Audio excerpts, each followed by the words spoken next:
Alhamdulillahi hamdan katsiran tayyiban mubarakan fih kama yuhibbu rabbuna wa yarda.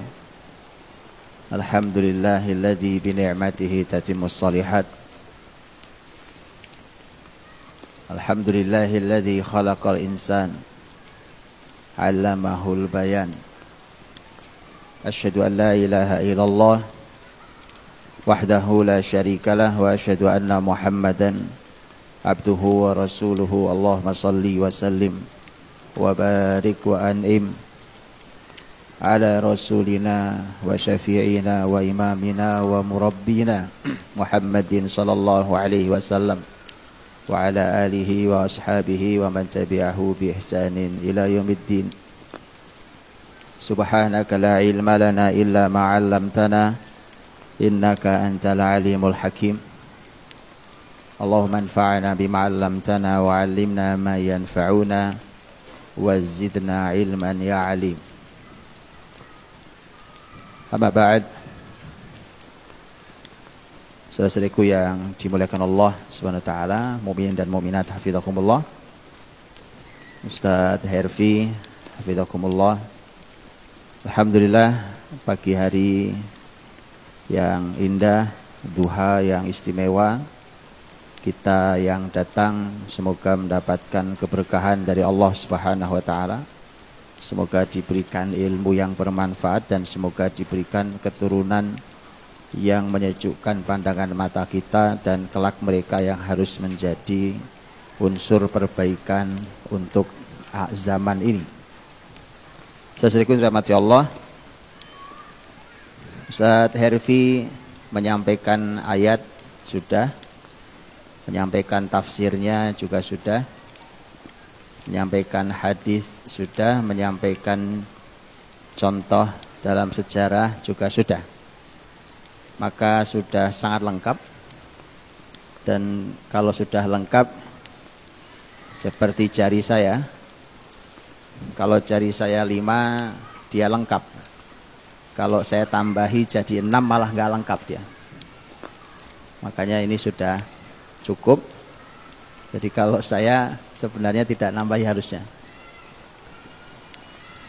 Ustaz Herfi meminta saya barusan untuk saya mencoba mendalami profil yang beliau sampaikan. Saya ingin memulai dari buat saya sangat dalam, ini yang saya sempat naikkan di media sosial, di fanpage saya,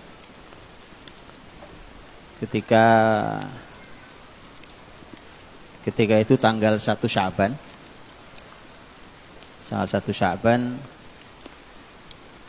ketika saya diajak oleh salah satu imam Masjidil Aqsa untuk berbincang di kantornya ya di pelataran Masjidil Aqsa itu. Yang menarik adalah subuh itu, karena waktu itu habis subuh itu beliau membaca surat Al-Hasyr dalam sholatnya.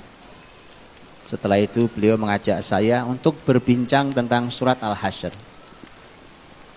Itu sudah saya tulis di Facebook saya. Yang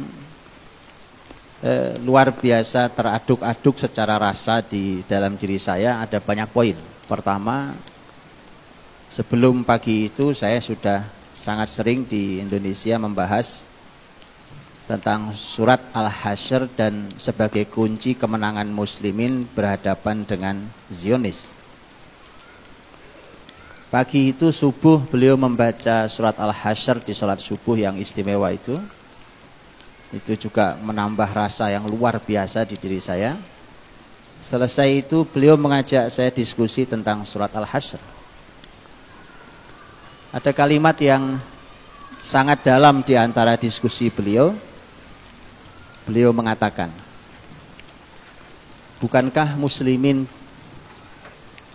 di awal-awal surat Al-Hasyr disebut sebagai ulil absar, Fa'tabiru ya ulil absar. Ayat yang kedua.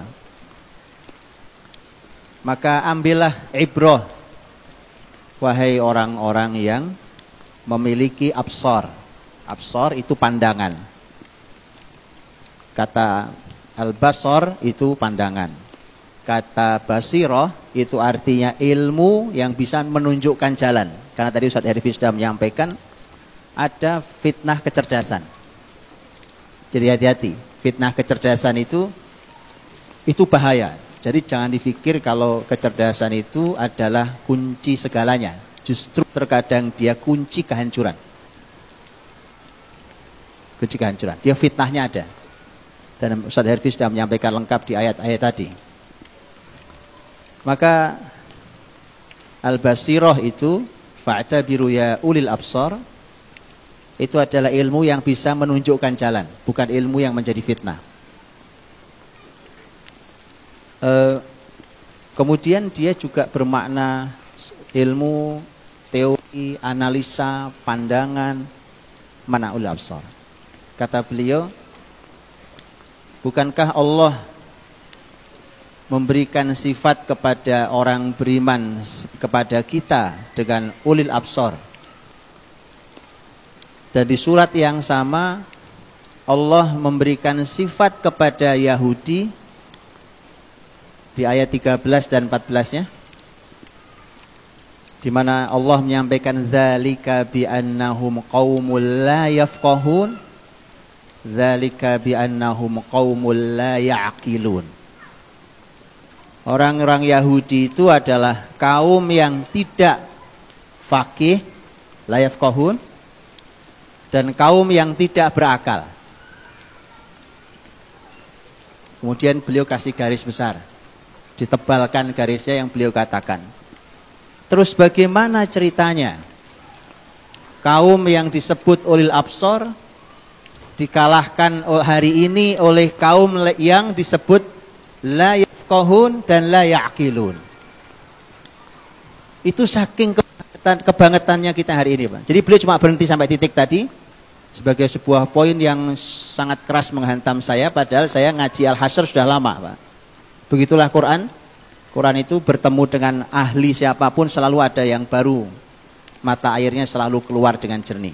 Tidak ada yang tidak baru. Selalu keluar baru. Antum boleh ngaji tafsir apapun, setiap zaman surat yang sama, ayat yang sama memberikan inspirasi yang berbeda.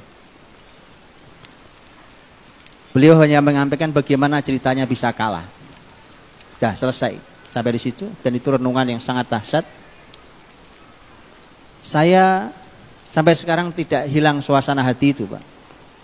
Bayangkan di pelataran Masjidil Aqsa, live melihat, dan antum kalau ke Aqsa bisa melihat bagaimana Yahudi begitu paranoid dengan menenteng senjata berat lengkap, yang laki yang perempuan, di semua pintu-pintu Aqsa. Sehingga terasa sangat dalam diskusi itu. Saya hanya berpikir bahwa alangkah sangat amat buruk keadaan kita hari ini. Yahudi sudah Allah berikan sifat, dan itu sifat Qur'ani, sifat yang diberikan Quran, tidak akan berubah sampai akhir zaman. Tidak akan pernah berubah. Surat Al-Hasyr itu bertutur tentang Yahudi di zaman Nabi. Karena surat Al-Hasyr itu oleh Abdullah bin Abbas, mufassir kalangan sahabat, beliau mengatakan surat Al-Hasyr disebut juga sebagai surat Bani Nadir, yaitu Yahudi Bani Nadir. Maka bicara Yahudi zaman Rasul. Umat Nabi Muhammad ini disebut Allah sebagai ulil absar. Mereka disebut sebagai qaumul la yafqahun dan la ya'qilun. Jadi bangsa yang tidak faqih, bangsa yang tidak berakal, kok sampai bisa mengalahkan kita, itu dikarenakan saking buruknya keadaan kita.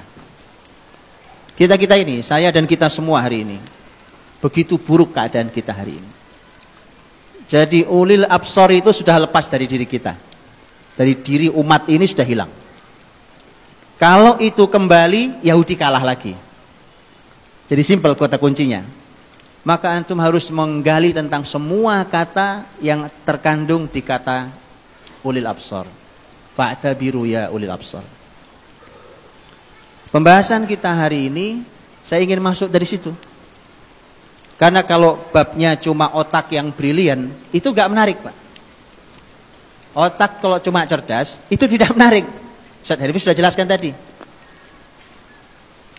Dan satu lagi, karena otak yang cerdas, tes IQ-nya tinggi, tidak pernah menjamin keberhasilan urusan dunia, apalagi akhirat.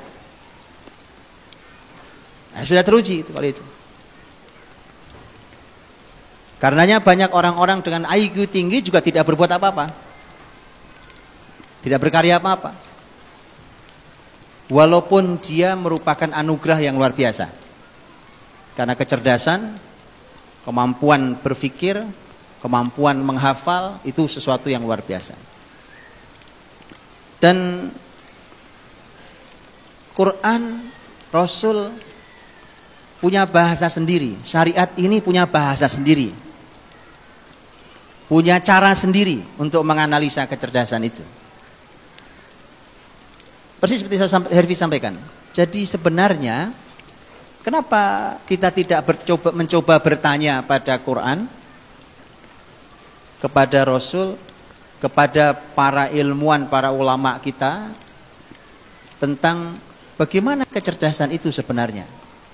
Karena kecerdasan di zaman kebesaran Islam itu terbukti telah membawa perbaikan bumi ini. Kecerdasan zaman hari ini terbukti telah melukai bumi. Bumi yang rusak, bumi yang berlubang, atmosfer dalam ancaman, oksigen dalam ancaman, air bersih dalam ancaman, kehidupan manusia dalam ancaman. Itu kecerdasan hari ini. Bumi dalam ancaman gara-gara kecerdasan versi hari ini. Antum boleh baca dalam sejarah Islam. Silahkan baca dalam sejarah Islam. Bagaimana kecerdasan muslimin menghadirkan kemakmuran yang luar biasa untuk umat manusia. Silahkan dibaca. Yang jadi masalah kita, karena kita tidak kenal sejarah kita, itu masalah kita. Kita tidak kenal sejarah kita. Tidak jauh-jauh, teman-teman. Saya waktu ke Aceh, ada sebuah seminar, saya sampaikan ke teman-teman di masyarakat Aceh.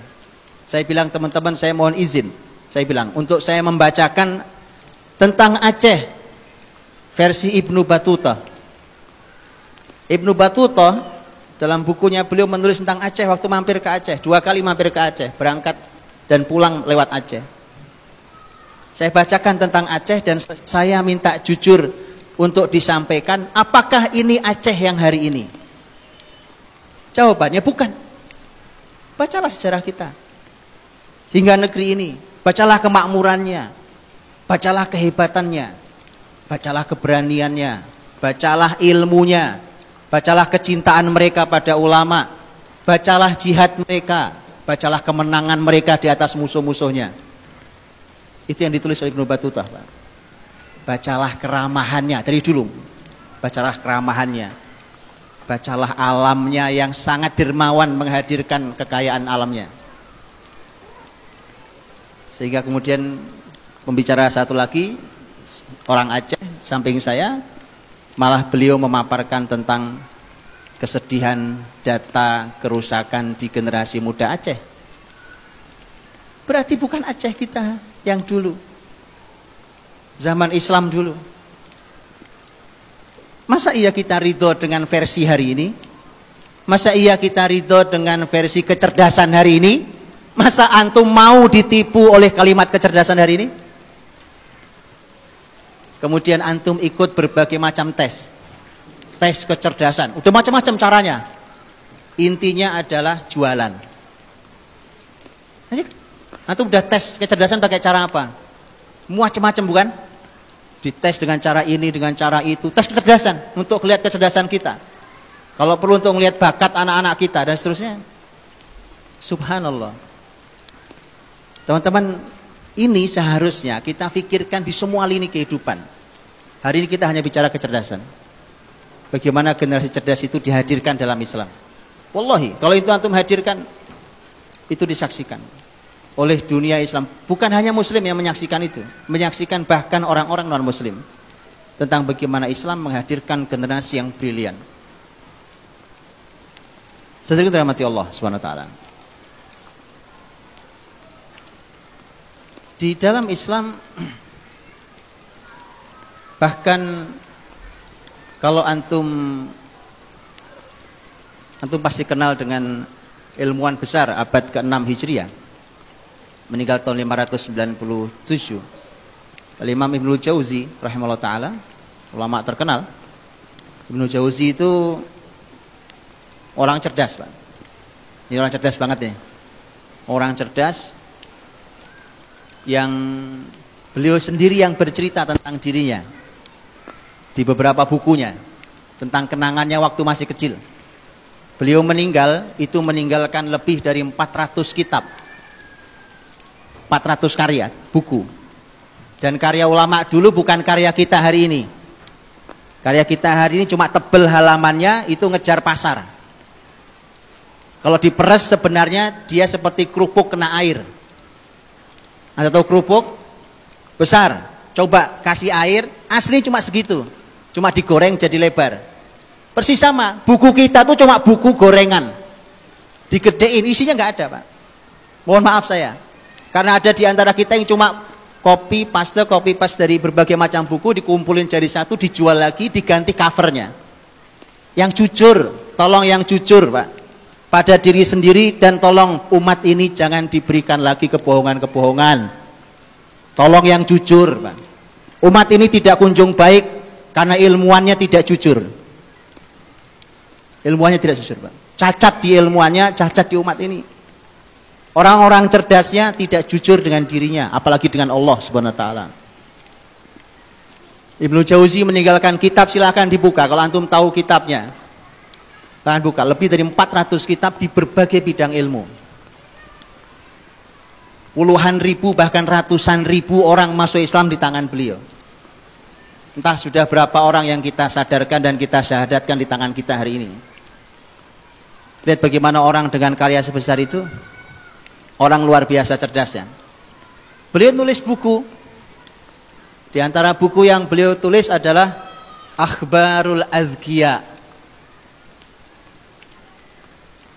berita tentang orang-orang cerdas.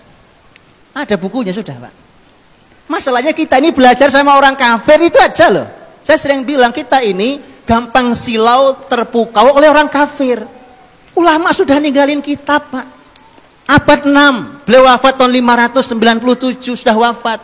Sekarang 1439, kitabnya masih ada. Antum sekarang buka di web, antum download juga dapat.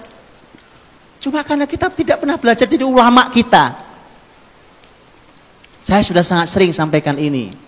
Kita ini tidak paham, tidak mengerti ulama kita, tapi kagum dengan ilmuwan kafir. Selalu, di semua ilmu begitu. Silahkan dibuka, Pak. Kitabul Adkiya, karya Imam Ibnu Jauzi rahimahullah ta'ala. Nanti saya bacakan beberapa riwayatnya. Dan beliau menyampaikan tentang teori kecerdasan, ya Pak. Dan sebagiannya harus diuji. Ini kan kalimat manusia, mungkin benar, mungkin salah. Tapi ini ulama, jangan salah. Silakan diuji. Karena diantaranya beliau menyampaikan tentang kecerdasan dilihat dari postur tubuh. Nah, saya nggak tahu itu ilmunya, karena saya nggak ngerti, cuma baca saja. Tapi apakah ini benar? Silakan diuji oleh ilmu antum. Antum yang mengerti tentang ilmu fisik, postur tubuh dan hubungannya dengan kecerdasan, silakan diuji. Buka kitab ulama. Mereka menantang Anda semuanya. Jangan jadi orang yang tidur, Pak. Umat ini perlu keseriusan antum. Antum melek tiap hari saja, umat ini belum kunjung baik. Bagaimana kalau tidur terus, ya? Siapa? Ibnu Jauzi menyampaikan tentang teori kecerdasan. Tentu dengan versi ulama dulu yang bahasanya tidak pernah panjang-panjang. Tapi kandungan bahasanya dia perlu digali dengan berbagai penelitian ilmiah hari ini.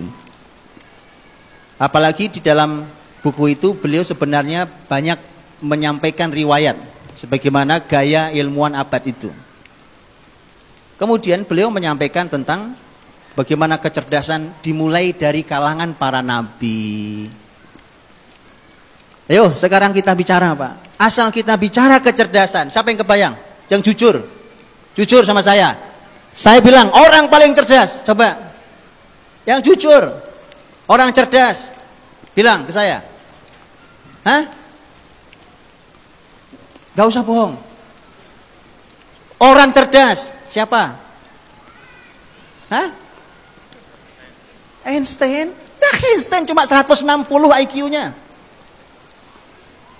Saya punya murid di Kutab 160 IQ-nya. Diuji kemarin di Bandung. Wallahi. Simple banget. Einstein. Inilah teman-teman. Ibnu Jauzi memulai kitabnya setelah bicara teori kecerdasan. Beliau mulai urutan nomor 1 kecerdasan adalah Al-Anbiya. Cara pandang yang salah memang kita ini. Gitu ya. Ayo kita perbaiki yuk. Ini bukan masalah gimana caranya anak cerdas. Itu simpel banget. Nanti di belakang saya sampaikan sebentar selesai. Mulailah cara pandangnya jangan salah. Karena begitu kita salah memandang, kita akan salah mengagumi, kita salah meneladani. Akhirnya korbannya generasi kita. Mulailah dari Al-Anbiya. Nomor 1 dipaparkan oleh beliau contoh-contoh kecerdasan para nabi. Kebayang? Setelah para nabi beliau menyampaikan siapa? Setelah itu siapa kira-kira menurut antum? Ada yang pernah baca? Ada kok, setahu saya terjemahannya ada. Setahu saya. Kalau nggak salah ada terjemahannya. Tolong dibaca kitab-kitab yang begitu ya. Antum pengen cerdas, kitab itu belum dibaca, ya kan sudah membaca semua kitab. Kayak Ustaz Herfi sampaikan tadi. Kita udah belajar kemana-mana kitab ulama kita tinggalkan. Ya. Setelah itu beliau menyampaikan khusus bab tentang Nabi Muhammad SAW.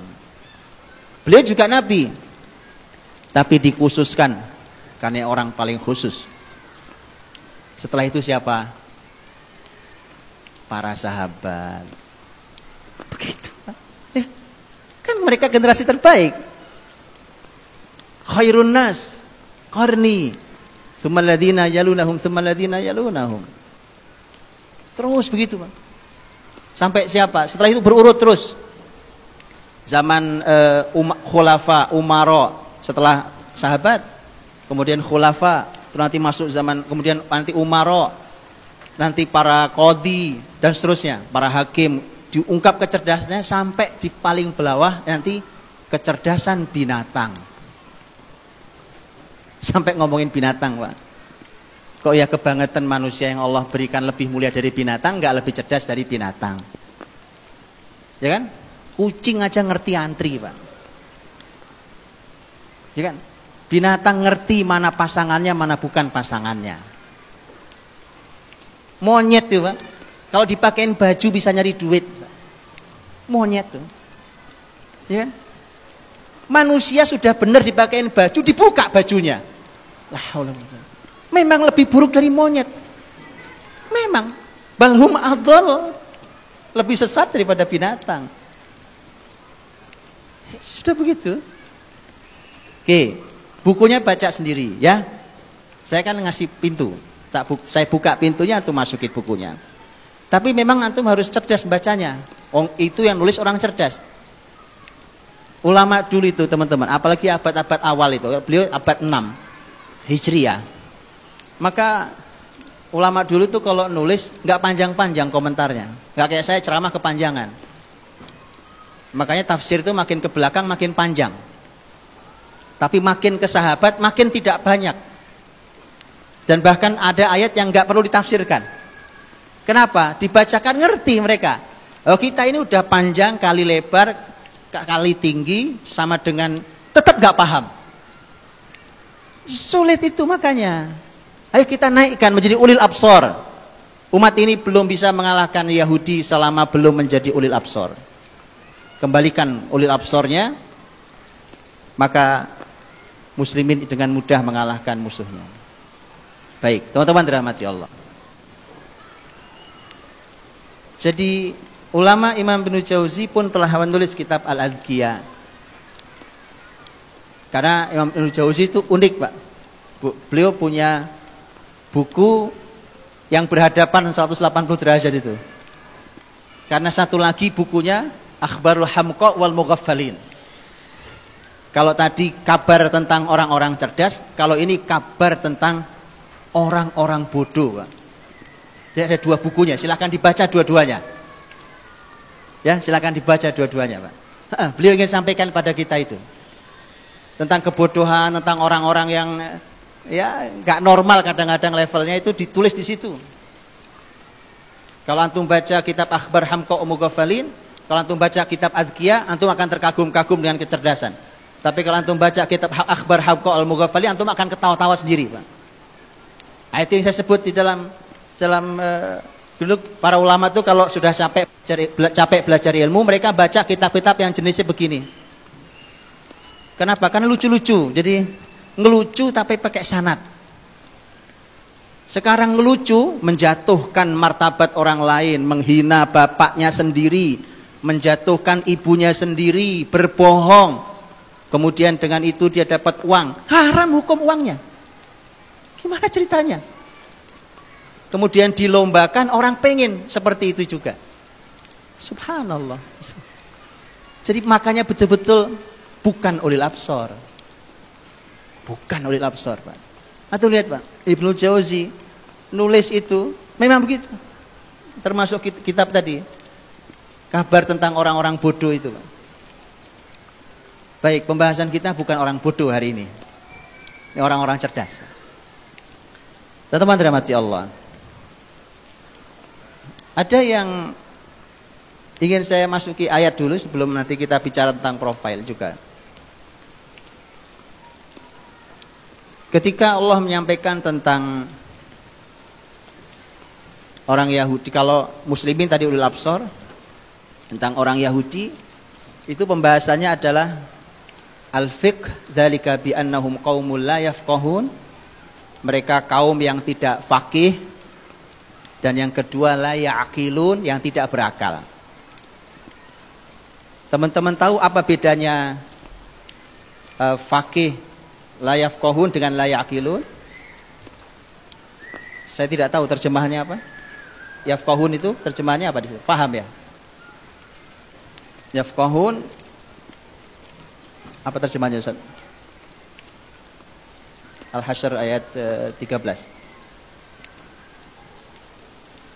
Yafqahun dan la ya'qilun, dan itu cacatnya Yahudi, Pak. Jadi mereka, ini kisah tentang Yahudi sejak zaman Nabi Muhammad SAW. Mereka tidak yafqahun, mereka tidak faqih, dan la ya'qilun, tidak berakal. Nanti saya sampaikan bedanya. Tapi apa artinya? Tidak mengerti. Terjemahannya tidak mengerti. La yafqahun tidak mengerti. Kalau la ya'qilunnya sama juga, tidak mengerti juga. Oh, berarti kita memang nggak ngerti baca terjemahan, Pak. Bagaimana ceritanya? Kata la yafqahun dengan la ya'qilun artinya sama. Tapi Masya Allah, jazakallahu khair pada penerjemah-penerjemah yang luar biasa. Karena beliau-beliau berjasa dan berpahala besar untuk kita. Tapi begitulah keterbatasan bahasa. Ya, keterbatasan bahasa itu ya begitu. Nanti saya tunjukkan pentingnya antum belajar bahasa Arab di belakang, Pak. Kalau antum mau cerdas, belajar bahasa Arab. Nanti saya tunjukkan di belakang, babnya di belakang, insya Allah. Kalau enggak nanti ingetin saya. Kata fiqh la yafqahun, al-fiqh ini karakter Yahudi supaya antum paham, dan antum harus beda, supaya menang harus beda. Al-fiqhu, kata fiqh itu artinya adalah pemahaman yang dalam. Karena ada yang kalau Anda ngobrol sama orang ditanya, Anda paham? Paham. Begitu didalami, oh ternyata kamu nggak paham. Karena pemahamannya dangkal, Pak. Di pemahaman yang sadar. Al-fiqhu, makanya ada ilmu fikih. Antum tidak akan bisa belajar fikih kalau tidak paham yang dalam. Harus paham dalam baru bisa masuk ke kitab fikih, Pak. Kitab fikih itu perlu pemahaman sangat dalam sampai namanya fikih. Dulu ilmu akidah namanya juga fikih. Disebutnya sebagai al-fiqhul akbar. Fikih yang paling besar itu akidah. Jadi ilmu Islam ini karakternya fikih. Nah, sekarang antum tahu kuncinya supaya orang jadi cerdas? Gampang, Pak. Belajar ilmu syariat. Dari mulai akidah terus sampai fikihnya. Cerdas, pasti. Jaminan kalau itu. Kenapa? Karena fiqh dan Yahudi tidak punya itu. Muslimin yang punya itu. Namanya saja fikih. Nah, kalau didalami secara bahasa, kata fikih ini unik lagi, Pak. Karena fikih itu kan huruf fa, huruf qaf, dan huruf ha. Ya kan? Fa, qaf, dan ha. Ini termasuk kata yang cara membacanya sulasiyat. Sulasiyat itu artinya ada 3 cara membaca. Karena di dalam bahasa Arab itu biasanya satu kata cara membacanya 1. Tapi ini termasuk kata yang unik yang cara membacanya 3. Karena kata ini akarnya bisa dibaca fa, qoha, fa, qiha, faquha. Apa beda? Beda, Pak. Jadi dalam bahasa Arab itu, teman-teman, itu kenapa bahasa itu bikin cerdas? Bahasa Arab itu. Oh ya, bahasa itu bikin cerdas itu karena itu. Beda cuma a, i, u, beda arti.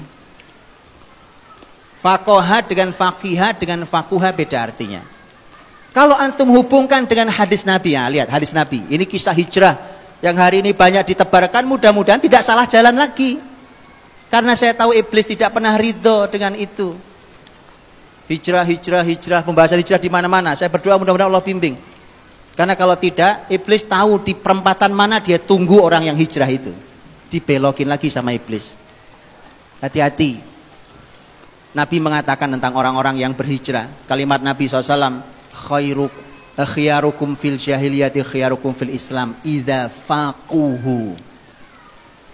Orang terbaik di antara kalian waktu jahiliyah top, orang pemimpin, orang pinter, orang yang disegani waktu jahiliyah, dia tetap akan menjadi orang hebat dalam Islam. Kalau dia mau hijrah, dalam Islam tetap orang hebat. Syaratnya 1, idza faquhu. Nah, di situ faqih itu, tapi qafnya di dhammah. Dalam sebuah riwayat qafnya di dhammah. Itu kalau antum tanya, kenapa tidak faqihu? Kenapa tidak faqahu? Ternyata Nabi menginginkan sesuatu. Ya, ini fiqh yang paling tinggi memang kalau di dhammah, yang tengahnya kalau di kasroh, yang paling bawah kalau di fathah. Kalau di dhammah itu, hadirin, pemahaman ilmu itu sudah menjadi aliran darahnya. Kalau bahasa kitanya sudah mendarah mendaging, Pak, sudah mendarah daging, sudah nyampur, nggak bisa dipisahkan. Kan ada ilmu yang sifatnya tempelan, kan? Pemahaman tempelan kan ada, ya kan? Apalagi kalau namanya hafalan, nempel kan nempel. Sekarang sore nanti udah lupa kok, gak usah nunggu sore yang 2 jam lagi udah hilang. Tapi itu sudah mendarah mendaging, Pak. Dia sudah gak terpisahkan. Pemahaman dia, kemampuan dia memahami, kemampuan dia mengingat, kemampuan dia menganalisa, kemampuan dia melakukan atau bahkan mengambil sebuah keputusan dari pemahamannya, itu sudah mendarah daging dalam dirinya. Itu kalau dhammah. Dan ternyata itu yang dimau oleh Nabi tentang orang-orang yang hijrah. Ingat, ini peringatan untuk mereka yang berhijrah. Itu fiqh. Baik, yang satu lagi, orang Yahudi itu la ya'qilun. Ya'qilun jelas, kata-katanya akal. Aklun, akal. Cuma saya mau nanya, akal itu apa artinya? Akal kira-kira artinya apa, Pak? Akal bahasa apa ya? Bahasa Indonesia? Bahasa Indonesia ngambil dari bahasa Arab. Aklun, akil, dan tidak bisa kita terjemahkan. Akil, ya akil. Akal-akal. Bahasa kita akal, ya akal. Betul ya? Jadi mudah dipahami. Cuma ketahuilah apa arti aslinya. Kata ya'qilun dari kata ain, ada qaf, ada lam. Kata aqala, Bapak Ibu tahu orang Arab pakai sini, pakai apa nama ini? Kalau pakai kutroh itu, simak itu dia ada yang melingkar di atas kepalanya, betul? Itu namanya iqol. Iqol. Ain qaf lam sama akad. Bapak Ibu kenapa namanya iqol? Karena iqol itu artinya, dia asli artinya untuk ngikat, Pak. Karena dulu sebenarnya ini buat ngikat onta. Zaman orang Arab dulu kalau mereka punya onta, ontanya diparkir supaya nggak kemana-mana, itu ada pengikat itu, diikatkan di kakinya. Jadi kaki onta yang duduk ini diikatkan di situ. Dimasukkan plek sehingga ontanya nggak bisa berdiri. Nah, nanti kalau sudah waktunya selesai jam parkirnya, dia pergi, itu diambil, ditaruh di kepalanya. Nah, baru dia pergi. Itu sejarahnya. Iqol. Jadi antum-antum suka pakai, itu sebenarnya aslinya punya onta. Ya, hari ini jadi pakaian kebanggaan orang Arab. Itu aslinya dulu punyanya onta. Ya, jadi kalau antum tahu sejarahnya enak sebenarnya. Makainya pun juga antum tahu. Iya, ini punya onta minjem, ya kan? Dari sini. Iqol. Karena dia ngikat. Aklun, dia ngikat. Ata'aqala, ternyata juga dia nanti ada beberapa kata yang dipakai dalam Quran. Karena di Quran ada ulil absar, ada ulil albab, ada ulin nuha, betul ya? Itu semua berhubungan dengan kecerdasan. Tapi antum harus dalami satu-satu. Dan akal, kemudian nuha, itu ternyata memiliki makna bahwa selain kalau akal selain mengikat, nuha, ternyata dia punya makna, dia punya kemampuan untuk menahan. Betul? Diikat sehingga dia nahan. Kemampuan menahan itu artinya ilmu yang kita miliki, dia harus punya kemampuan menahan diri kita. Menahan itu bisa mendelay sesaat, bisa menghentikan sama sekali. Jadi kalau ilmu kita malah membuat kita mengumbar dan bahkan kita mengakali orang lain yang orang tidak paham itu, kita akali mereka dengan ilmu itu, yang dimana dengan itu terjadi dosa, maka berarti bukan ilmu itu yang dimau Allah. Dengan ilmu, antum meneliti S3, gitu ya, penelitian S3. Penelitian S3-nya pesanan sebuah perusahaan, gitu, untuk merusak bumi. Oh, apa ada Pak? Oh iya. Bagaimana enggak ada? Kalau lihat Quran ketika mengatakan bahwa sebagian manusia itu mereka tuh kerjaannya adalah merusak al-hartha wan nasl. Harth itu artinya sawah ladang, nasl itu artinya keturunan.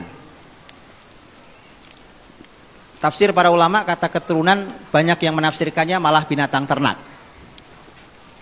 Coba sekarang lihat, gara-gara rekayasa ilmiah, rusaklah tanaman, rusaklah binatang ternak. Kambing kayak babi, babi kayak kambing. Jadi sebenarnya kambing atau babi? Boleh dimakan apa tidak boleh dimakan?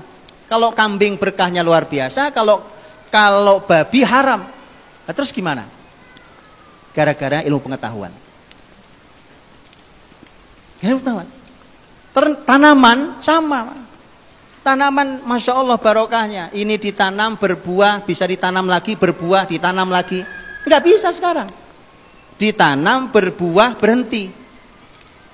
Kenapa? Karena Anda harus beli bibitnya ke pabrik bibit. Harus bagaimana ceritanya? Untuk itulah teman-teman, maka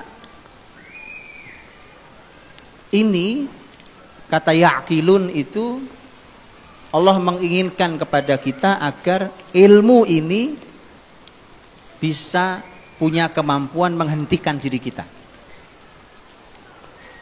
Dia mampu mendelay atau bahkan menghentikannya. Baik. Landasan ini cuma pembuka. Teman-teman harus membahas lebih detail tentang apa yang dimau tentang kecerdasan dalam Al-Quran.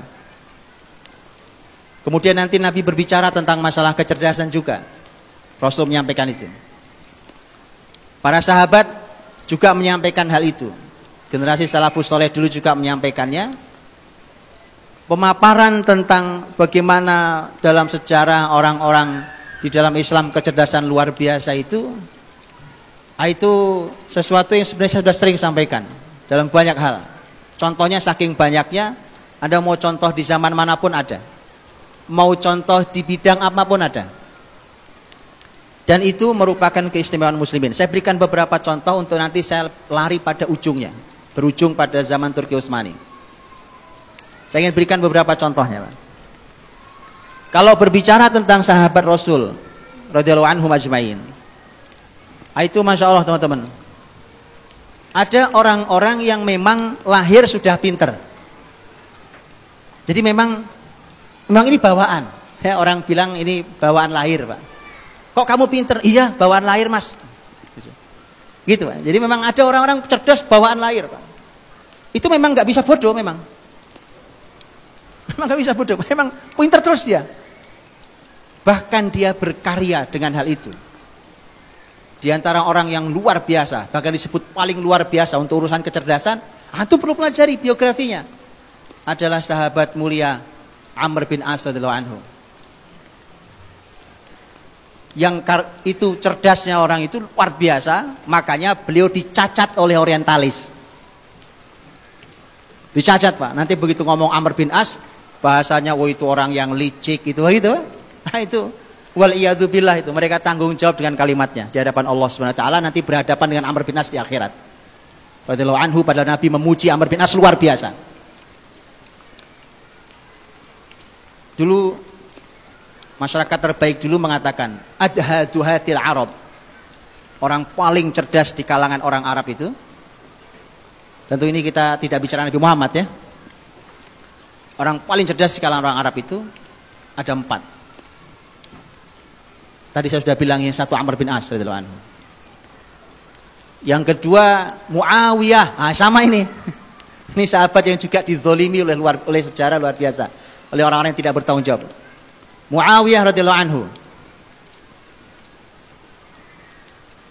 Yang ketiga Mughirah bin Syu'bah radhiyallahu anhu. Yang keempat Ziyad ibnu Abi, ini tabi'in, kibarut tabi'in. 4, Pak. Oke, 4 ini mana yang sudah antum baca biografinya? Enggak 4-4-nya. Tapi antum tahu Einstein kan? Antum tahu Einstein ya? Apa kita bicara Einstein saja hari ini? Subhanallah. Ini yang 3 sahabat, yang 1 tabi'in. Adhaduhatil Arab. Orang Arab punya orang yang super cerdas 4 orang nih. Dulu belum ada tes IQ. Kalau ada tes IQ, saya sering bilang, orang-orang ini kalau dites IQ, jangankan level sahabat, level ulama yang tadi disebutkan, Imam Bukhari, Imam Muslim, apa segala macam, Imam Syafi'i, Imam Ahmad, Imam Abu Hanifah, Imam Malik, itu kalau dites IQ yang putus alat tesnya, Pak. Saya sudah sering sampaikan ini. Jangan tanya berapa skornya, yang putus alat tesnya. Itu saya sudah buktikan hari ini. Betulan, Pak. Betulan. Anda boleh didik anak Anda dengan cara Islam, datangkan psikolog, datangkan psikiatri, datangkan orang yang menguji tentang IQ, putus alat tesnya. Yang menguji bilang, saya tidak mengerti, Pak. Kenapa anak segini begini bicaranya? Wallahi, itu kalimat tidak dari satu pakar saya dengar. Terus, Pak. Ya, itu kalau dididik dengan syariat ini. Baik.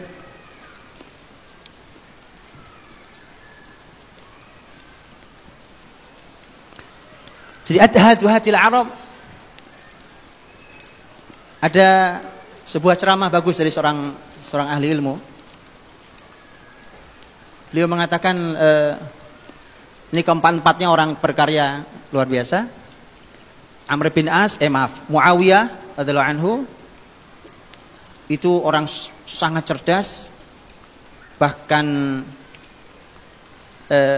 ini Muawiyah ini teman-teman dulu sudah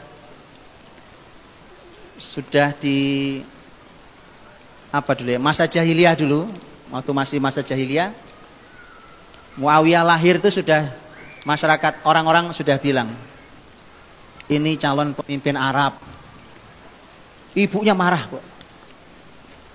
Loh, anak didoain kayak gitu ibunya masih marah. Celakalah anakku ini kalau cuma jadi pemimpin Arab. Coba. Antum harus belajar kadang-kadang sama orang jahiliyah, Pak. Loh, karena ibunya nanti Masya Allah kan, antum tahu ibunya.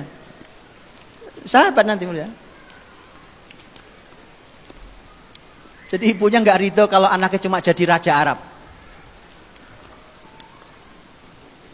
Celakalah dia kalau cuma jadi raja Arab. Dia akan jadi pemimpin seluruh manusia. Terbukti apa tidak terbukti? Terbukti. Yang dia pimpin bukan cuma orang Arab. 20 tahun jadi menteri, 20 tahun jadi khalifah. Cukup ada orang kayak begitu, Pak. Dan 20 tahun di masa dia, ketenangan muslimin kembali setelah sebelumnya kurang lebih 10 tahun muslimin dalam guncangan di internalnya. Segitu kuat hebatnya. Jadi dia dikenal dengan kepemimpinan yang luar biasa itu, dan dikenal dengan al-hilm. Hilm itu orang sekuat itu biasanya kalau ada orang ngelawan itu langsung bunuh dia, penggal dia, penjara dia gitu. Kalau dia enggak, Pak. Muawiyah dikenal dengan al-hilm. Hilm itu orang berbuat jahat pada dia tapi dia balas dengan kebaikan. Itu Muawiyah.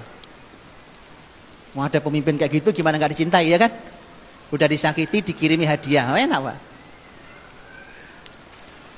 Amr bin As radhiyallahu anhu dikenal sebagai orang yang cerdas, yang spesialisasinya adalah menyelesaikan al-mu'dilat. Mu'dilat itu artinya masalah-masalah yang super rumit yang tidak bisa diselesaikan oleh orang cerdas. Nah, itu harus Amr bin As yang ambil alih. Itu. Antum tahu ketika terjadi ta'un Amwas di masa Umar bin Khattab. Ta'un, Masya Allah, ta'un itu orang kena ta'un, wabah penyakit waktu itu di Amwas. Amwas itu di wilayah Palestina. Ketika menyebar itu, pagi sakit, sore meninggal, sore sakit, pagi meninggal, Pak. Cepat sekali itu, sampai korban begitu banyaknya. Termasuk korbannya adalah sahabat mulia, bahkan Amir Umarok negeri Syam, yaitu Abu Ubaidah al-Jarrah radhiyallahu anhu. Umar sebagai khalifah harus menyelesaikan masalah itu. Sudah tidak kunjung selesai, siapa yang dipanggil? Amr bin As. Sini. Saya cuma nanya, emang Amr bin As dokter? Gitu loh, Pak. Ini bukan masalah Anda dokter atau bukan dokter. Ini orang spesialisasi menyelesaikan urusan yang super rumit yang tidak bisa diselesaikan oleh orang cerdas. Diajak diskusi sama Umar. Gitu. Gimana nih? Masalah ini berat ta'un Amwas. Itu dikaji oleh Amr bin As di lapangan, Pak. Dikaji sampai keluarkan rekomendasi. Apa biasa ini, Pak. Ini kalau hari ini udah penelitian S5 ini, Pak. S3 nggak masuk kalau ini. Betul, simpel sekali kalimatnya, karena istimewanya orang dulu kalau bicara nggak panjang-panjang, Pak. Jadi saya mohon maaf kalau kepanjangan ngomongnya. Simpel-simpel tapi maknanya luar biasa. Jadi berbagai masalah tidak selesai. Obat sudah nggak bisa itu. Zaman itu nggak menyelesaikan. Sama, setiap zaman ada penyakit yang nggak bisa diobati kan, karena ilmunya terbatas manusia. Akhirnya rekomendasinya jelas. Amr bin As mengatakan, Khalifah saya ketemu jawabannya. Tentu pertama dia harus karantina, bahasa kita karantina. Makanya orang yang dari luar Amwas tidak boleh masuk ke situ, orang yang dari dalam nggak boleh keluar. Jadi karantina masalahnya. Tapi yang paling penting kata Amr bin As, saya melihat penyebaran itu luar biasa, penyakit itu terjadi luar biasa ketika orang kumpul-kumpul. Nah, penyebaran. Maka saya meminta mereka untuk berpisah. Itu keputusannya, berpisah. Itu berpisah, Pak. Jadi bahasa simpel-simpel zaman dulu tapi luar biasa. Maka ada yang pergi ke sana, pergi ke lembah, masuk ke gunung sana, masuk, pisah, masakan ini harus pisah. Itu hanya hitungan hari selesai urusannya. Masalah berat, Pak. Itu spesialisasi Amr bin As. Jadi antum harus belajar dari Amr bin As tentang masalah itu. Itu orang secerdas Umar. Umar orang cerdas sekali, Pak. Nabi sampai mimpi tentang ilmunya Umar, saking hebatnya Umar ya, radhiyallahu anhu. Nah, itu Umar itu sudah, kalau dengan Amr bin As itu sudah Masya Allah, Pak. Begitu akrab dan dekatnya, sampai Umar mengatakan Amr bin As ini orang yang bumi manapun dia pijak layaknya jadi pemimpin. Jadi ada orang yang memang tidak pantas jadi rakyat, gitu ya. Makanya tolong sadar diri, kalau kelasnya rakyat jangan mimpin, gitu loh Pak. Tolong sadar diri. Karena memang ada orang kayak Amr bin As. Kata Umar, dia nggak pantas jadi rakyat, pantas saja dimanapun dia berada, pantas saja jadi pemimpin. Itu Amr bin As, Pak. Nah, itu kalimat jujur dari Khalifah Amirul Mukminin, Khalifah Adil Umar bin Khattab radhiyallahu anhu. Umar pernah dikerjain sama Amr bin As, Pak. Pernah dikerjain sama dia. Itu, tapi gara-gara itu maka Mesir terbuka dan seluruh Afrika terbuka, bahkan masuk ke Eropa. Itu awalnya adalah Amr bin As ngerjain Umar. Antum tahu kisahnya? Belajarlah ya, belajar istilah. Amr bin As radhiyallahu anhu itu sudah ngerayu Umar berkali-kali. Dan ini ngerayunya tidak bohong, karena Amr bin As itu dari sejak jahiliyah dulu itu kerjaannya memang bolak-balik Afrika, Pak. Antum tahu kan kisah bahwa muslimin ketika hijrah ke negeri Habasyah? Nah, ini pentingnya belajar akademi sirah memang. Saya agak susah ngomongnya ketika antum tidak belajar sirah. Itu kan yang dikirim oleh orang Quraisy untuk narik muslimin Amr bin As. Betul ya? Amr bin As itu begitu dialog dengan Najasyi, itu dialognya sudah langsung akrab. Kenapa? Kenalnya sudah lama. Dan kenapa yang dikirim Amr bin As selain kemampuan berdiplomasi, memang juga kemampuan juga perkenalan yang akrab dia dengan Najasyi. Jadi wilayah Afrika itu dia hafal banget. Afrika itu hafal banget dia. Makanya ketika selesai penaklukan Syam, Palestina diambil alih oleh Umar, Amr bin As itu ngerayu Umar. Kita lanjutkan ya, sampai masuk Mesir ya, masuk Afrika. Umar bilang jangan. Karena Umar itu sangat khawatir pada muslimin, Pak. Umar tidak mau ada muslimin satu saja yang jadi korban. Amr bin As meyakinkan, kata Amr bin As, Mesir itu negeri yang kaya, pertahanannya lemah. Itu dikasih jaminan, saya lebih paham. Tapi tetap enggak, jangan. Dirayu, akhirnya boleh deh, cobain. Tapi yang memimpin harus dia, karena dia yang paham. Amr bin As radhiyallahu anhu. Tapi Amr bin As itu tahu bahwa Umar ini nampaknya masih agak ragu, Pak. Karena begitu nanti dia rapat lagi dengan para staf ahli, yaitu para sahabat, bisa berubah pikiran tuh Umar. Benar. Umar dari Madinah kirim surat, Amr bin As lagi ada di Palestina, masih masuk di bumi Palestina. Datang utusan bawa suratnya Umar radhiyallahu anhu. Kemudian utusannya mengatakan, Amr bin As ada surat dari Khalifah, pegang dulu. Amr bin As mulai merasa ini ada sesuatu di surat ini. Lihat Pak, orang cerdasnya luar biasa itu. Jadi dalam tanda kutip Umar pernah dikerjainnya apa dia? Dia nanya pada orang ahli, kita ada di mana sekarang? Oh, ini bumi Palestina, wahai Amr bin As. Bumi Mesir mana? Itu kalau kamu sudah lewati lembah itu, maka itu sudah Mesir. Oke. Pasukan bergerak Pak. Pasukan bergerak. Begitu kaki menginjak perbatasan dan sudah masuk ke wilayah Mesir, mana suratnya? Sini Pak, sini. Betul Pak, Anda tahu isi suratnya. Lihat Pak, analisanya luar biasa. Nyaris kayak dukun Pak. Surat belum dibuka udah tahu isinya. Apa bunyinya suratnya? Kalau kau masih ada di luar Mesir, maka kembalilah. Tapi kalau kau ada di dalam Mesir, lanjutkan. Nah, sudah di Mesir saya sekarang. Jadi Mesir, Afrika, Eropa, itu jasa Amr bin As ngerjain Umar bin Khattab, Pak. Orang-orang cerdas dua-duanya, orang-orang soleh dua-duanya. Gitu ya, tolong dibaca. Bagaimana Amr bin As ngerjain musuhnya, itu luar biasa. Palestina punya orang sangat cerdas, dikenal dengan Artabun. Kita disampaikan ke Umar ini ada Artabun Palestina. Ini orang cerdas sekali, jadi nggak boleh sembarang orang kau kirim. Kata Umar, tenang. Kalau Romawi punya artabun, kami punya artabun. Dikirimlah Amr bin As radhiyallahu anhu. Habis dikerjain Amr bin As, Pak. Antum baca sejarahnya gimana dikerjain Amr bin As itu. Begitu seterusnya. Mughirah bin Syu'bah radhiyallahu anhu. Mughirah bin Syu'bah itu dikenal sahabat yang punya kemampuan menyelesaikan masalah seketika. Jadi kalau ada orang perlu berpikir sangat cepat, tidak perlu analisa dan tepat, itu Mughirah bin Syu'bah. Oh, kita ini kebanyakan seminar workshop, masalah nggak selesai. Gitu ya? Itu gara-gara kebanyakan orang-orang yang sedang diskusi. Mughirah bin Syu'bah datang masalah seketika diputuskan, apalagi kalau masalah-masalah genting yang seketika harus diputuskan, itu jagonya Mughirah bin Syu'bah radhiyallahu anhu. Gitu Pak, itu isinya tuh orang-orang kayak gitu ya. Itu Islam tuh isinya, sahabat kenapa hebat mimpin bumi, itu isinya orang-orang kayak gitu. Bukan orang-orang yang kagum sama Persia Romawi. Bukan. Itu isinya kayak gitu. Ziyad bin Abi, itu kisahnya panjang. Mughirah bin Syu'bah juga punya kisah, Pak. Dia pernah dikerjain, Pak. Saya ceritain sedikit, waktunya habis saya. Saya belum ngomong bagaimana caranya, Pak. Mughirah bin Syu'bah pernah dikirim Umar untuk menjadi amir di Bahrain. Negeri Bahrain. Sekarang juga negaranya Bahrain namanya.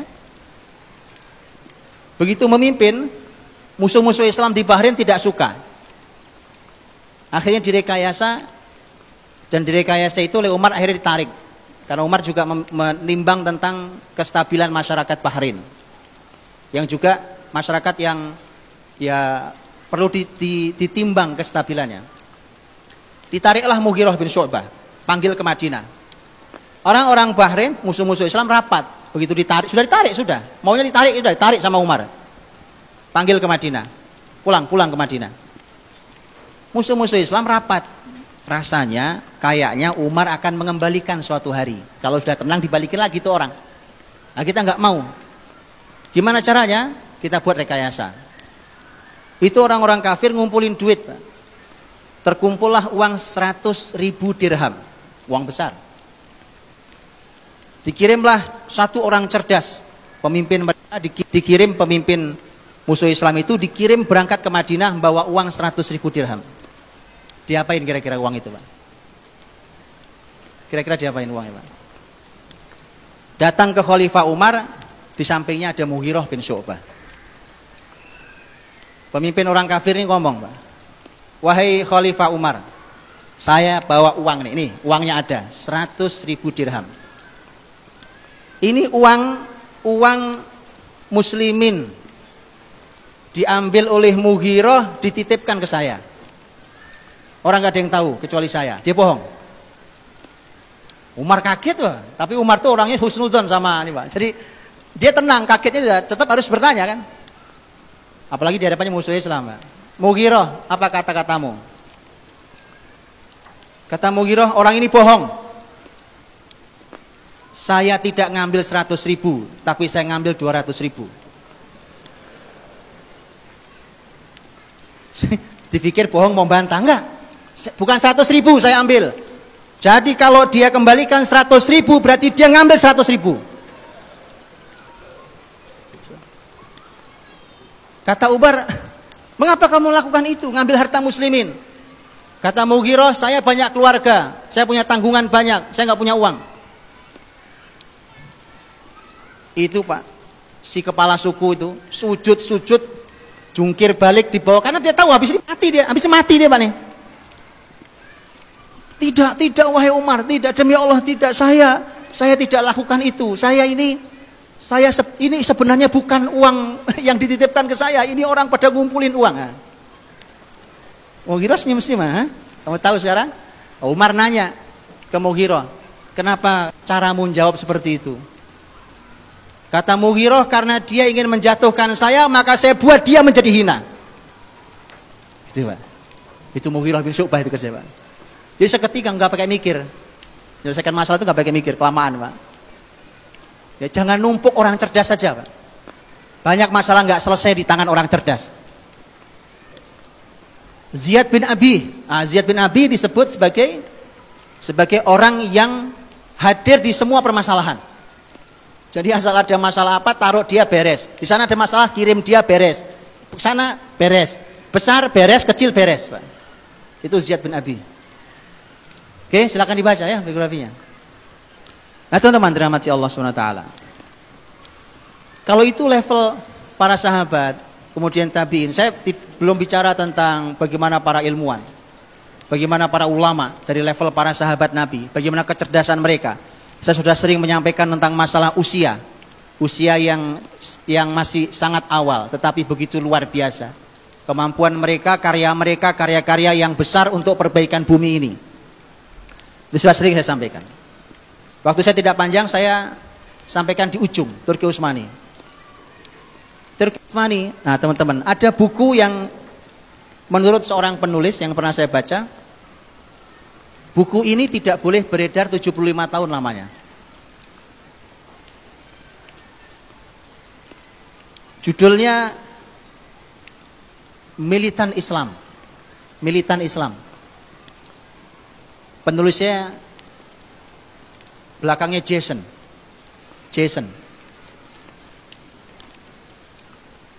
Ada bukunya ada. Kalau antum yang bisa bahasa Inggris baca bahasa Inggrisnya, yang bisa bahasa Arab ada terjemahannya. Setahu saya terjemahannya Al-Islam Ats-Tsauri. Terjemahannya. Tentang militan Islam ini, menurut seorang penulis yang pernah saya baca dari, kalau nggak salah penulis dari Emirat atau dari mana, nulis tentang bahwa buku ini 75 tahun tidak boleh dikeluarkan. Kenapa tidak boleh dikeluarkan? Nah, sekarang saya keluarkan. Saya keluarkan apa yang dibaca oleh para ilmuwan. Karena begitu antum baca, teman-teman, antum akan kembali ke Islam. Antum akan kembali mencintai Quran. Bahkan akan mencintai bahasanya Quran.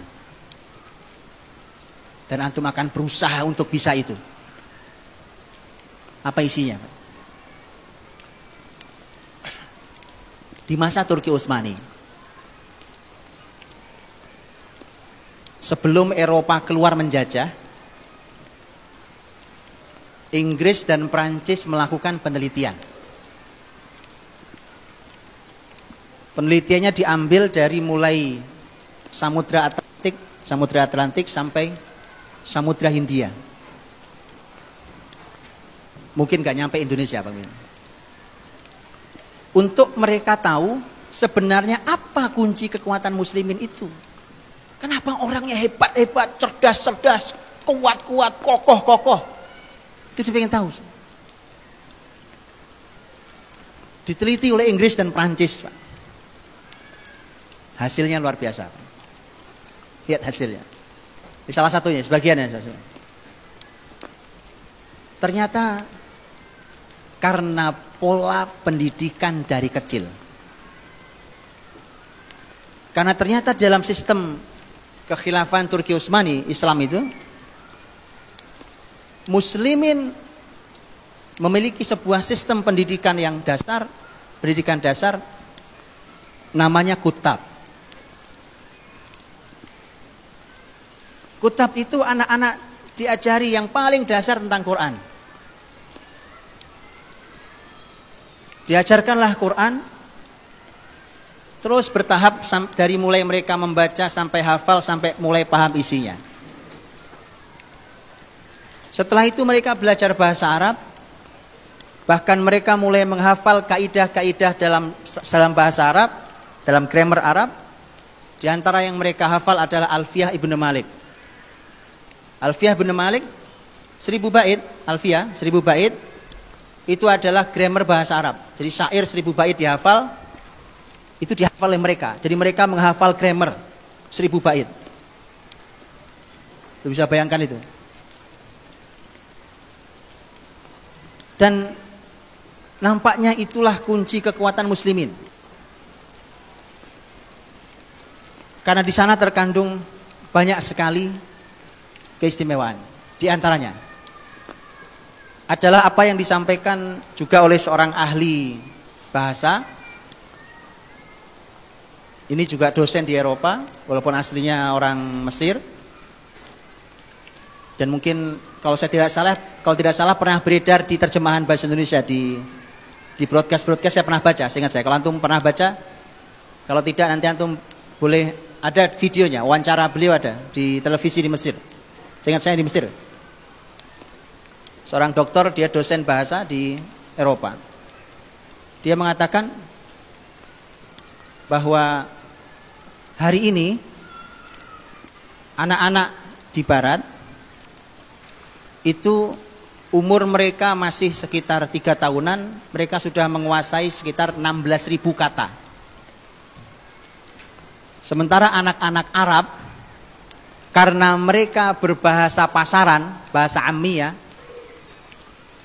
dan bahasa Ammiyah itu sangat terbatas kata-katanya, itu anak umur 3-6 tahun itu hanya menguasai 3.000 kata.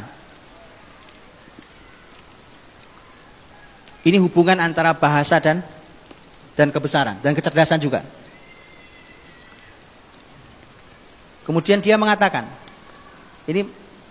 dia katakan bahwa di muslimin, dengan penelitian buku tadi itu, dia menyebutkan 6 buku itu, muslimin itu ternyata punya kekuatan di Quran dan di Arab, bahasa Arab.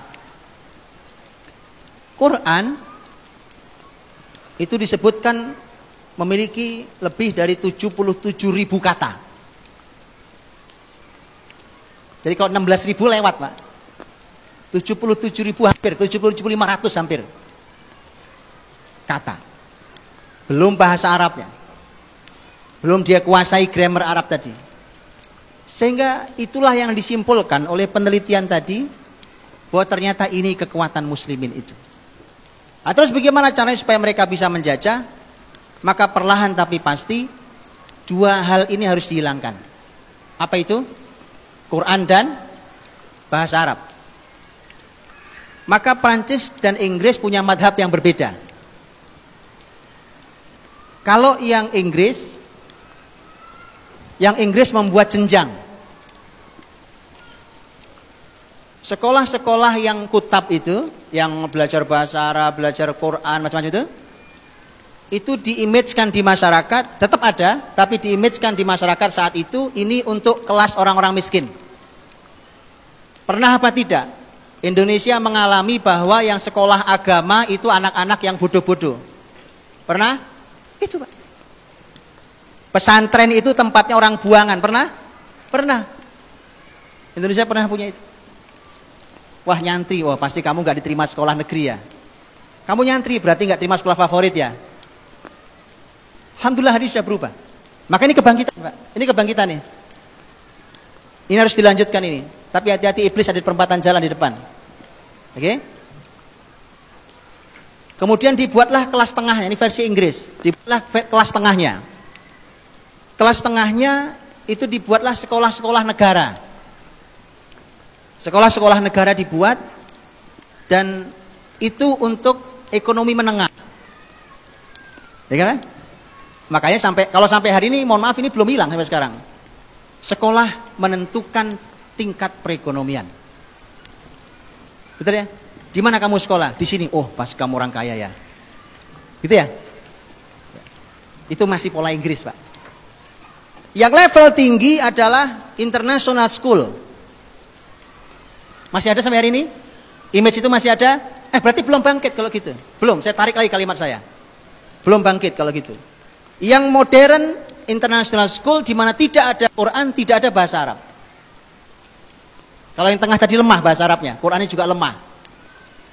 Itu versi Inggris. Versi Prancis enggak, kelamaan, diberangus semuanya. Itu versi Prancis. Oke? Itu yang saya baca.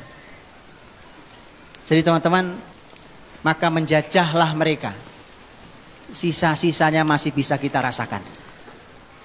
Sekarang antum tahu gimana caranya mau jadi orang cerdas? Gampang, Pak. Gampang. Belajar syariat ini.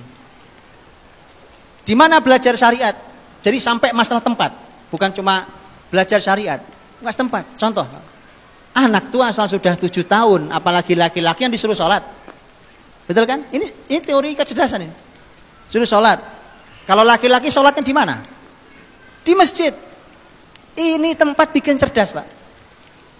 Asal masjidnya kembali fungsinya seperti Masjid Nabawi dulu. Ini tempat orang-orang cerdas, masjid ini. Makanya saya tidak aneh, tidak heran kalau hari ini mulai ada orang yang curiga terhadap masjid. Saya tidak heran. Anda sudah benar, curigai masjid. Karena memang itu tempat orang-orang cerdas, Pak. Dari situlah kekuasaan akan diambil kembali oleh muslimin. Jadi sudah benar kalau masjid dicurigai, Pak. Itu sudah benar. Ya, silahkan curigai. Anda berhadapan dengan ahlul masjid nanti di akhirat. Ya Allah. Oke, mudah-mudahan taubat. Kalau enggak tobat, saya enggak berani ngomong, Pak. Berhadapannya dengan ahlul masjid. Itu isinya orang-orang cerdas di masjid, Pak. Antum silahkan baca sejarah masjid di sepanjang sejarah Islam. Anda akan lihat di situ tempat didik anak supaya cerdas. Masukin ke masjid, Pak. Di tempatnya, pelajarannya, polanya dan seterusnya itu diurutkan begitu cerdasnya luar biasa. Karena nanti anak-anak kita akan ketemu tentang pola materi ilmu yang tidak pernah mungkin diajarkan oleh orang-orang barat. Mereka tidak punya ini. Kalaupun ngajarin orientalis terpaksa. Mereka tidak punya konsepnya. Umpamanya, Pak. Muslimin itu, Pak. Muslimin itu oleh para ulama dibuatkan konsep-konsep. Saya kasih contoh, Pak. Dan ini sebenarnya kalimat Imam Syafi'i sebenarnya. Beliau punya kalimat lengkap. Orang kalau belajar apa, belajar apa, dapat ilmunya, bukan ilmunya. Contohnya, orang belajar Quran, dia akan dapat kelembutannya. Orang-orang Quran itu lembut-lembut orangnya, Pak. Orang belajar hadis, dia akan kuat hujahnya. Jadi kalau dia berargumentasi, orang mesti jungkir balik depan dia, Pak. Mesti orang akan tersungkur kalah. Itu orang yang belajar hadis. Begitu seterusnya. Orang belajar apa terus dia akan punya kekuatan masing-masing. Itu kalimat Imam Syafi'i rahimahullah. Dan saya kasih contoh, teman-teman. Kalau antum belajar umpamanya ilmu usul fikih. Itu ulama membuatkan kaidah usul fikih. Itu Masya Allah, Pak. Orang masuk ke ilmu usul fikih, keluar dari ilmu itu cerdasnya luar biasa. Orang belajar umpamanya ilmu mustalah hadis. Ini lain lagi karakter ilmunya. Jadi setiap ilmu punya karakter dan itu membentuk dirinya. Belajar usul fikih, belajar mustalah hadis, umpamanya belajar ilmu jarh wa ta'dil, belajar usul tafsir, belajar apapun, itu keluar dari ilmu itu cerdasnya luar biasa. Kenapa? Karena dilatih betul. Ada yang melatih ketajaman analisa, ada yang melatih kedetailan sesuatu, ada yang melatih kemampuan dia untuk menghafal, ada yang banyak yang dilatih. Banyak sekali yang dilatih oleh ilmu Islam ini. Itu anak-anak kita harus belajar. Karena itu warisan ilmu Islam. Warisan ilmu Islam, Pak. Nah, jangan sampai antum salah jalan. Sekarang disuguhi supaya anak terstimulus brainnya, maka dikursuskan main piano. Lah, antum belajar sama orang kafir. Ya, disuruh belajar usul fikih, belajar tafsir, usul tafsir, hadis dengan mustalahnya. Anak dijamin cerdas. Ini belajar cahaya loh. Yang dipelajari cahaya, bercahaya hidupnya. Bercahaya hidupnya. Itu orang-orang cerdas. Dan setiap ilmu punya karakter. Punya karakter tadi. Orang tidak sadar bahwa terbentuklah karakter dirinya, terbentuklah kekokohan jiwanya. Dan ini tadi contohkan sangat banyak oleh Ustaz Herfi tentang bagaimana orang dalam sejarah Islam itu memiliki kemampuan yang luar biasa di berbagai ilmu itu karena mereka belajar berbagai macam ilmu itu. Dan itu bagian dari yang harus dipelajari oleh muslimin, tentu di levelnya masing-masing. Levelnya yang jadi ulama dengan yang tidak jadi ulama, levelnya beda, kedalamannya, tapi belajar. Gitu ya? Belajar. Antum tahu. Nah, masalahnya hari ini asal belajar apa nih? Belajar mustalah hadis. Wah, anak saya nggak mau jadi ustadz, toh, Pak. Dulu, sekarang udah lumayan. Dulu Quran gitu, ngafal Quran. Anak ibu, bapak ibu harus hafal Quran. Dia bilangnya, wah anak saya nggak mau jadi ahli tafsir, oh, Pak, maunya jadi arsitek kok. Itu saking sudah begitu serangan barat itu sudah luar biasa dalam diri kita. Tapi alhamdulillah sudah mulai berubah hari ini. Sudah mulai berubah. Berarti sudah bangkit lagi ya. Saya balikin lagi kalimatnya. Bangkit lagi berarti. Jadi teman-teman dirahmati Allah Subhanahu wa taala, ini sudah habis waktu saya sebagai penutup, teman-teman. Jadi apa yang diberikan alurnya oleh syariat kita inilah tanpa menggunakan teori panjang lebar.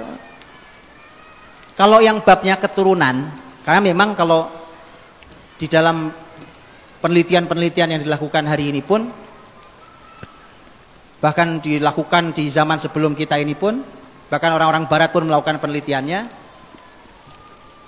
ternyata keturunan memang punya, dan itu dalam Islam juga sama, bahwa keturunan itu ternyata memang punya jejak yang dalam, diantaranya tentang tema kecerdasan, kemampuan mengingat, kemampuan menghafal, memahami. Itu ternyata ada yang sifatnya turunan. Tapi kalau yang sifatnya turunan, itu kan kita nggak bisa protes, Pak. Ya toh? Masa antum pengen balik lagi kan nggak bisa. Ternyata muslimin, Allah Maha Adil. Keturunan itu bukan segala-galanya. Karenanya kemudian muslimin itu diberikan pola tentang pembelajaran syariatnya. Sudahlah, makanya meyakini itu, ya. Jadi kalau tadi saya sampaikan, kenapa kemudian hilang kutab itu karena memang rekayasa Inggris Prancis. Karena mereka tahu ternyata itu sumber kekuatan muslimin. Jadi ini nggak mudah ini, Pak. Makanya di Indonesia setengah mati saya mengenalkan kutab itu, Pak. Alhamdulillah belum lama sudah Allah izinkan untuk, karena Allah ridho, mudah-mudahan Allah izinkan untuk dikenal orang. Dulu bukan cuma orang awam, Pak. Mohon maaf, kadang-kadang ustadz ahli ilmu bilang, ini apa sih ini?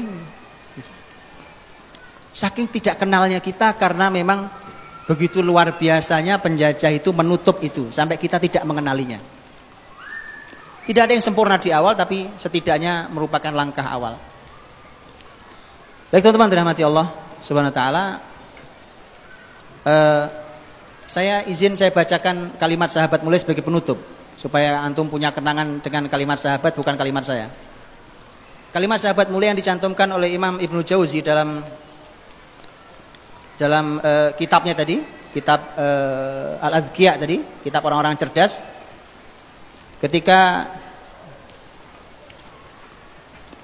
sahabat mulia Abu Darda radhiyallahu anhu menyampaikan tentang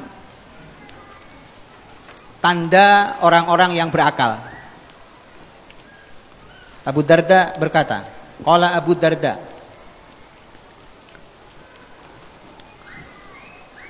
jadi Abu Darda berkata, beliau mengatakan bahwa, maukah saya sampaikan tentang alamatil aqil, tandanya orang berakal. Tadi salah satu modal untuk mengalahkan Yahudi berakal. Kata Abu Darda radhiyallahu anhu, yatawadha' liman fawqahu. Orang berakal itu dia tawadhu', merendahkan hatinya di hadapan orang yang ada di atasnya. Apanya? Apa saja? Mungkin ilmunya, mungkin usianya, mungkin pengalamannya, ya. Tawadhu. Satu. Yang kedua, wala yazdari man dunahu. Tidak meremehkan yang ada di bawahnya. Yang lebih kecil, ilmunya lebih sedikit, itu tidak diremehkan. Tidak diremehkan, tidak dijatuhkan, tidak. Itu orang berakal.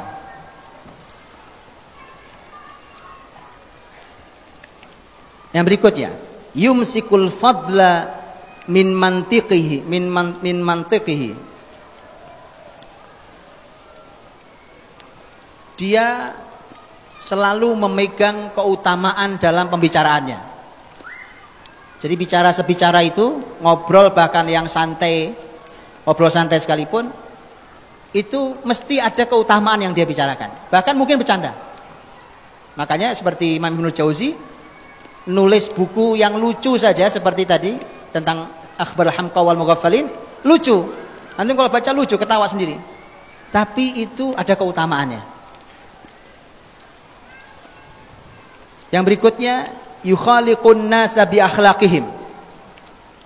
Dia berinteraksi dengan manusia dengan menggunakan akhlak baiknya. Bergaulnya dengan masyarakat menggunakan akhlak yang baik. Kalau bicara, sekarang kita punya masyarakat dunia maya. Ya. Kalau bicara, bicara tapi dengan akhlak. Kalau diam, diam tapi dengan akhlak. Ya. Kalau komentar, komentar tapi dengan akhlak. Itu akhlak.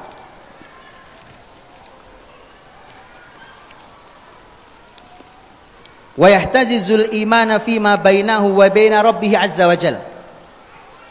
Dan dia memastikan ada iman antara dia dan Rabb-nya Allah Subhanahu wa taala.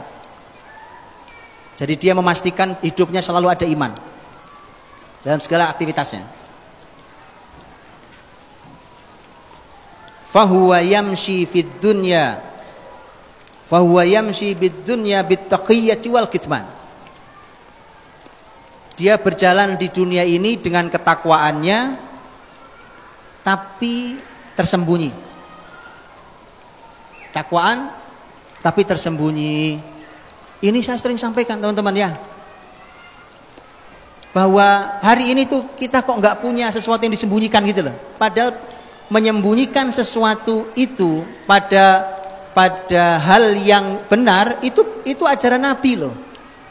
Itu ajaran Nabi loh dan ajaran sahabat loh. Kita semua sekarang diupdate statusnya.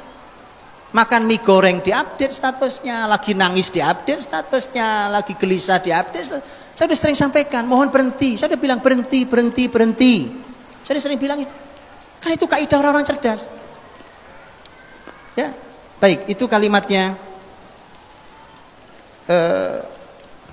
Kalimatnya sahabat mulia Abu Darda radhiyallahu anhu tentang tanda orang-orang cerdas. Nanti riwayat di bawahnya PR buat antum baca bukunya, karena di bawahnya ada riwayatnya Wahab bin Munabbih yang menyampaikan kalimatnya Luqman. Luqman itu sudah sampai pada level Al-Hakim. Allah berikan hikmah. Walaqad ataina Luqmanal hikmah. Kalau hikmah itu teman-teman itu lebih tinggi dari ilmu. Karena kalau ilmu yang Allah berikan sedikit, wa ma utitum minal ilmi illa qalila, yang diberikan pada kalian dari ilmu itu cuma sedikit, kata Allah.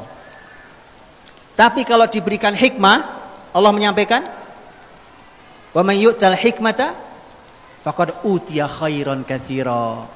Siapa yang diberi hikmah sungguh telah diberikan kebaikan yang banyak. Jadi ada PR lagi nanti. Begitu jadi ilmuwan harus menjadi ahli hikmah. Gimana caranya perlu dikaji lagi. Nah, Luqmanul Hakim itu sudah sampai level hikmah. Beliau nanti menyampaikan di poinnya. Beliau menyampaikan bahwa menasihati anaknya, ya bunayya mayyatim wa aqlu mri'in hatta yakuna fihi asyru khisal. Wahai anakku, seseorang tidak akan sampai sempurna akalnya sampai dia punya 10 sifat. 10 sifat antum baca sendiri di bukunya. Saya kira itu. Wallahualam bishawab. Assalamualaikum warahmatullahi wabarakatuh.